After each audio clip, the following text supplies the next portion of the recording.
अस्सलाम वालेकुम मेरे काबिल एहतराम मोअज़्ज़ज़ सामईन और प्यारे होम्योपैथ डॉक्टर्स। आज हम क्लिनिकल प्रैक्टिस में नॉलेज शेयरिंग करेंगे।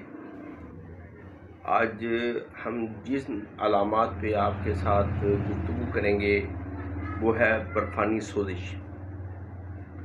आजकल जैसे हमारे माहौल के अंदर ठंड बहुत ज़्यादा बढ़ती जा रही है, स्किन एलर्जी का प्रॉब्लम भी बहुत ज़्यादा बढ़ रहा है।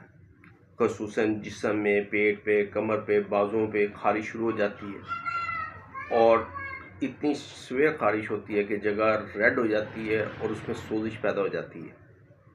शुमाली इलाका जात में क्योंकि टेम्परेचर लेवल जो है बहुत हद तक गिर गया है और धुंध भी पड़नी शुरू हो गई है, तो पेशेंट्स का ख़ुसूसन मरीज़ों के हाथ और पांव बर्फ़ की तरह ठंडे होते हैं। जब वो आग के आगे सेकते हैं या रात को रज़ाई के अंदर सोते हैं, जैसे ही गर्माइश पहुंचती है तो ख़ारिश बहुत ज़्यादा सवेर हो जाती है। इतनी ज़्यादा ख़ारिश होती है कि पाँव की उंगलियां, हाथ की उंगलियां इतनी मोटी हो जाती हैं और बाज़ों का खून ना चलने की वजह से वहाँ पे ज़ख़म भी बन जाते हैं।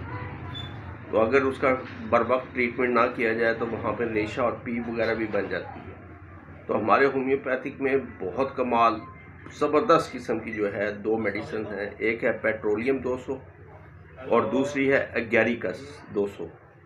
अगर हम इसको अपनी प्रैक्टिस में इस्तेमाल करेंगे क्लिनिकल लैबोरेटरी में इन सर्द मौसम के अंदर, तो कमाल रिज़ल्ट मिलेगा आपको और आप इंशाल्लाह इस्तेमाल करवाएंगे तो आपका दिल खुश हो जाएगा। ये इतनी बेहतरीन किस्म की मेडिसिन है मौसम सरमा की बर्फ़ानी सोजिश के अंदर।